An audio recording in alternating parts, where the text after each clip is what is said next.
Ok les scorpions, allez, on y va pour le sentimental. Donc pour ceux qui n'ont pas regardé le début de la vidéo, bah écoutez, j'espère que vous allez tous et toutes bien. Donc c'est pour le signe solaire, ascendant et lunaire pour le mois de décembre 2024. Si vous avez besoin d'une consultation privée, vous avez mon adresse email dans la barre de description.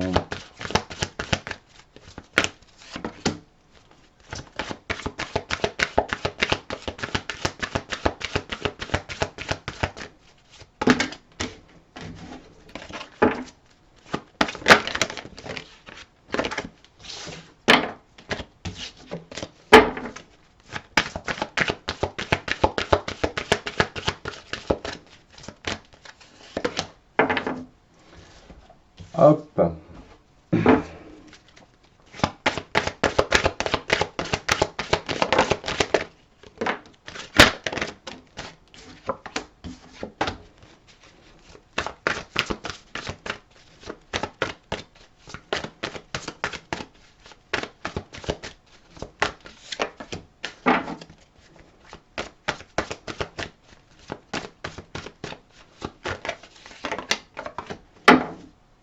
Alors, on y va.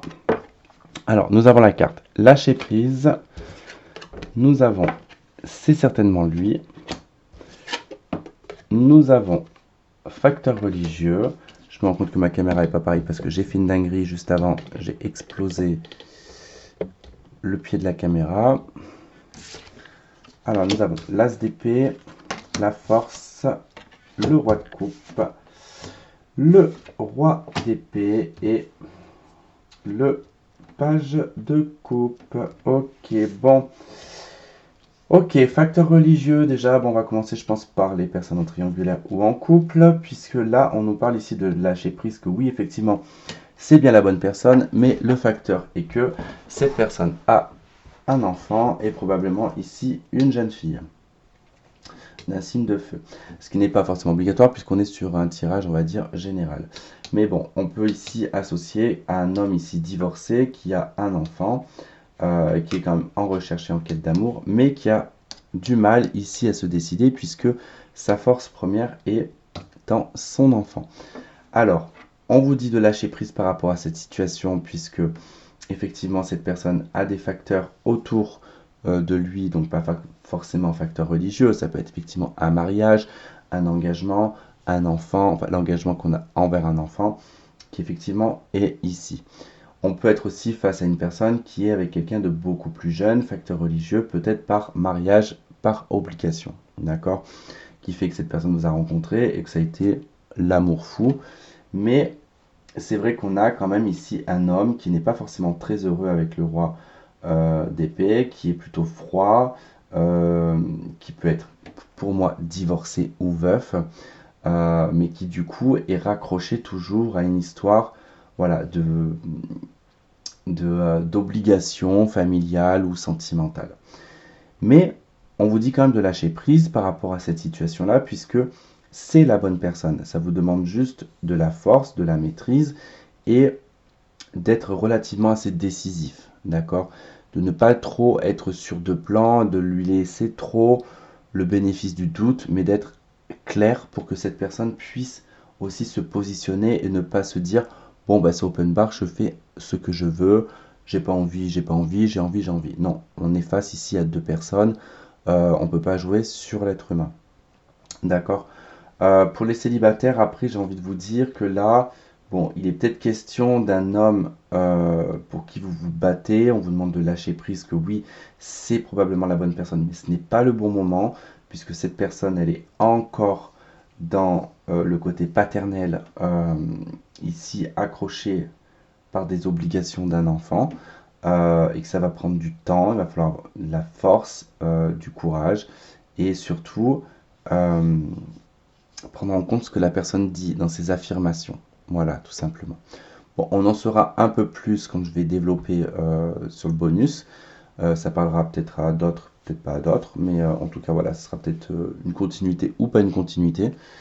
Mais en tout cas, voilà, je vous remercie de m'avoir suivi, de m'avoir regardé. Je vous embrasse très fort et je vous dis à très vite. Et coucou la team Scorpion, j'espère que vous allez tous et toutes bien. Donc on y va pour votre bonus sentimental du mois de décembre 2024 pour le signe solaire ascendant et lunaire. Si vous avez besoin d'une consultation privée avec moi, vous avez mon adresse email dans la barre de description. Alors on va aller voir votre énergie à vous pour ce mois de décembre au niveau sentimental. On regardera le partenaire potentiel actuel ou l'ex-partenaire, le passé, le présent et le futur. On fera un tableau avec l'améthyste. Et on finalisera avec quelques cartes des archanges, enfin une carte des archanges et une carte des anges de l'amour. Allez, votre énergie à vous, elle est à Tempérance. Donc vous êtes plutôt dans une période sur le mois de décembre où vous êtes plutôt dans la fluidité, plutôt dans le calme, plutôt dans la communication, dans l'échange, dans l'écoute, dans les compromis. On n'est pas dans quelque chose où on va forcément chercher du durable avec Tempérance, mais plutôt on va chercher un feeling, on va chercher une communication, une entente. Un bon ami, voilà, quelqu'un en tout cas avec qui on va pouvoir passer des bons moments sans forcément se mettre dans l'optique que je veux être en couple. Si vous êtes en couple ici, il va être question d'un mois en tout cas de communication, d'échange, de compromis, d'essayer de trouver des solutions. Et les personnes qui sont séparées, vous allez probablement ici communiquer avec cette personne. Alors la personne en face de vous, le partenaire potentiel actuel ou l'ex-partenaire, on retrouve ici la carte du monde. On a quelqu'un qui a accompli sur le plan sentimental, en tout cas sa vie. C'est quelqu'un qui est posé, c'est quelqu'un qui a fait ce qu'il avait à faire dans sa vie, qui se sent totalement prêt. En tout cas, il a finalisé quelque chose. Alors, si vous êtes en couple, il est probable ici qu'il y ait séparation et que c'est acté sur ce mois de décembre. Pour cette personne, en tout cas, le chapitre est terminé. Pour les personnes qui ont, par rapport à l'ex, c'est pareil, soit cette personne elle est partie vivre à l'étranger, soit cette personne elle a décidé de mettre un terme à ce chapitre et de passer à autre chose. Et si vous êtes célibataire, en tout cas, en face de vous, vous avez quelqu'un qui est prêt et prête en tout cas à se mettre en relation. Alors, qu'est-ce qu'on a dans votre passé personnel ou le passé en commun avec cette personne? On a la lune. Donc la lune va représenter, alors pour les célibataires ici, va représenter un côté très émotionnel, très émotif, un côté très sensible, un manque d'éclaircissement aussi peut-être vis-à-vis de cette personne. On va devoir essayer de chercher, de creuser, d'apprendre. Hein. Il y a un côté très mystique aussi, hein. Il y a l'intuition qui va être beaucoup mise en avant.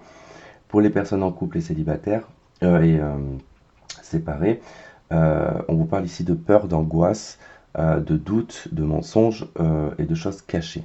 D'accord? Donc il y a eu quand même des choses dans le passé qui n'ont pas été non plus sensationnelles. Dans le présent. Dans le présent, on retrouve l'empereur. Ok. Donc actuellement, on est plutôt dans une idée d'action. D'accord? Hein, l'empereur ici, c'est l'action, c'est la stabilité, c'est construire, c'est l'autorité.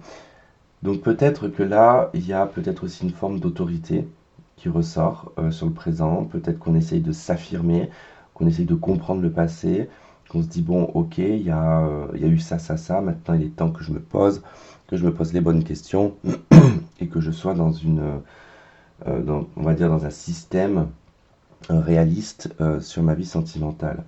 Pour les célibataires, ici ça nous parle en tout cas d'un homme de pouvoir, une personne qui a quand même un certain charisme, qui peut être chef d'entreprise, qui peut avoir une tendance un petit peu à être un petit peu paternel ou un petit peu dirigeant. Bon si c'est pour l'ex, hein, l'ex ici, en tout cas sur le présent, c'est quand même assez froid, c'est assez directif quoi. Allez, dans l'avenir. On a l'arcane sans nom. Ok. Bon, simplement, de toute façon, que ce soit couple ou que ce soit pour les ex, hein, le message il est très clair. Il n'y a pas de suite. Voilà, tout simplement avec cette personne. Pour lui, de toute façon, ou elle, c'est clôturé. Vous attendez une réconciliation avec Tempérance, vous attendez une fluidité. Mais on voit bien que de toute façon, il y a eu beaucoup de choses cachées. Il y a eu beaucoup de mensonges. Certainement, peut-être même une tierce personne. On a un empereur, donc ça peut être quelqu'un qui est déjà marié, qui est déjà engagé dans une relation. On vous dit que dans l'avenir, de toute façon, c'est mort. C'est foutu, c'est coupé, il n'y a plus rien d'autre. D'accord? Pour les célibataires, ici, effectivement, on peut parler d'une communication avec une personne d'origine étrangère ou avec une personne qui a clôturé ici sa vie et qui a réussi à finaliser en tout cas peut-être un divorce, une séparation.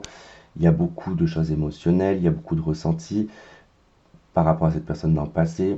Sur le présent, bon, on voit que cette personne, elle est quand même assez carrée, qu'elle a des objectifs, qu'elle veut les atteindre. Et on a dans l'avenir l'arcane sans nom qui peut indiquer soit que cette personne éradique totalement l'idée d'une relation, soit effectivement transforme sa vie et décide ici peut-être d'entamer une relation. Mais là, je ne peux pas vous dire si elle entame une relation avec vous ou pas, puisque l'arcane sans nom ne va pas m'indiquer sur quoi la personne va, une fois qu'elle aura nettoyé son passé. Ça peut très bien être sur une autre personne, tout comme ça peut être vous. Donc là, c'est un jeu qui est assez quand même particulier pour vous.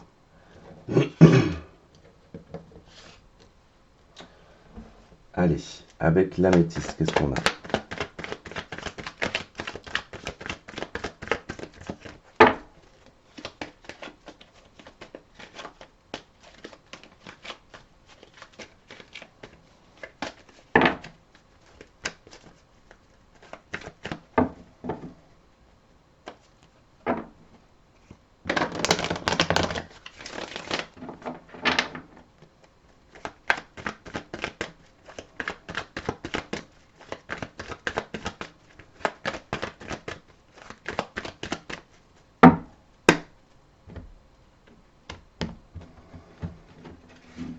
Hop. Alors, nous avons les épreuves. Nous avons l'homme ou le consultant. Zut, c'était la prochaine. Nous avons l'ex-partenaire. Nous avons la carte non. Nous avons la carte de l'hiver. Nous avons l'automne. Nous avons l'isolement, la guérison, le cœur brisé et oui. Ok. Et on a vous, consultante en dos de deck ou la femme. Bon, mais c'est un peu comme je vous disais. De toute façon, clairement, sur cet automne, on voit que c'est une période qui va être assez éprouvante. C'est une période où il va y avoir beaucoup d'obstacles, beaucoup de difficultés ici concernant un homme qui se montre très silencieux. Cet homme ou cette femme, en tout cas, c'est votre ex-partenaire. C'est quelqu'un que vous avez connu dans le passé. D'accord? Alors, on est dans une période ici, sur ces 6 premières cartes que l'on voit ici, sur une période de guérison par rapport au passé. Donc, ça nécessite ici un isolement, pas de dialogue. L'automne, ce sont les choses qui se détachent, d'accord? C'est les feuilles qui se détachent de l'arbre, qui vont aller nourrir la terre, mais elles ne vont pas revenir sur l'arbre, puisque des nouvelles pousses vont repousser, donc des nouvelles choses vont arriver. Là, on voit bien que c'est de l'ancien. Sur l'ancien, l'ancien doit rester dans l'ancien. Il est en train de, entre guillemets, de pourrir avec la carte de l'automne, c'est-à-dire que quand c'est mort, c'est mort. Il faut passer à l'hiver juste après. C'est vrai que là, on a la carte du non et de l'hiver. Donc non, il n'y aura pas un dégèlement de cette relation, il n'y aura pas un déblocage de cette relation. L'ex-partenaire reste l'ex-partenaire. Certes, c'est en voie de guérison par rapport à la blessure du cœur. On vous dit que oui, vous allez réussir sur cet hiver à vous libérer, à vous sentir beaucoup mieux par rapport à cette relation, mais cette personne ne reviendra pas vers vous, qu'on soit bien clair. Pour les célibataires, alors ça parle aussi pour les couples, hein, c'est-à-dire que là, on est presque sur une pré-séparation, hein, ceux qui sont en couple. Hein. Je ne parle pas pour les personnes qui sont en couple, tout se passe bien, ça y est, vous voyez ce tirage, aïe aïe aïe, je vais me séparer. Non, on parle de couples qui ont déjà un problème, qui vivent déjà des épreuves, d'accord, qui sont presque limite à ne pas communiquer même s'ils habitent ensemble. Donc de toute façon, c'est amené à se terminer. Ensuite, pour les célibataires, il y a une difficulté, effectivement, quand je vois la lune, que je vous parlais des émotions, que je vous parlais des ressentis, mais on voit bien qu'aussi vous, Tempérance et la lune, votre passé aussi affecte votre avenir, puisque là on voit bien que les épreuves que vous vivez concernant un ex-partenaire dont vous n'avez toujours pas guéri, vous empêchent ici de guérir du cœur et vous empêchent ici de vous ouvrir à des nouvelles relations. D'accord? Donc il va falloir, effectivement, je pense que sur ce mois de décembre, vous allez finir par arriver là, l'hiver c'est le 21 décembre, on va dire fin décembre, vous allez réussir à vous libérer de cette ancienne relation pour justement peut-être rencontrer cette nouvelle personne qui va rentrer dans votre vie. Voilà, tout simplement. Allez, on va aller voir avec les archanges. Eh ben, ma foi, c'est arrivé assez vite. Nous avons le 7 d'Ariel, c'est le 7 de denier. Vous avez fait des bons investissements, soyez patient, on finit toujours par récolter ce que l'on sème. Profitez de chaque expérience pour faire de nouveaux projets, d'accord? Profitez de ces moments-là pour faire des expériences, des nouveaux projets, voir autre chose, en tout cas vous libérez la tête. Et vous avez la carte un nouveau départ qui représente le jugement. Commencez une nouvelle vie, trouvez un but avec bienveillance et compassion, faites le point sur votre passé, l'ex-partenaire. Là, on ne vous parle pas du retour d'une personne du passé, bien au contraire. On vous dit de faire un grand nettoyage sur votre passé. Le 7 d'Ariel, qui représente le 7 de denier, ce sont les résultats, les conséquences de votre passé qui sont en train de revenir. Donc il y a des choses qui sont à finir, il y a des nouvelles expériences à faire pour justement accueillir ce nouveau départ. Voilà en tout cas les scorpions, j'espère que ça aura résonné pour certains d'entre vous. N'hésitez pas à me contacter pour une consultation. Je vous embrasse très fort et je vous dis à très vite. Bye bye.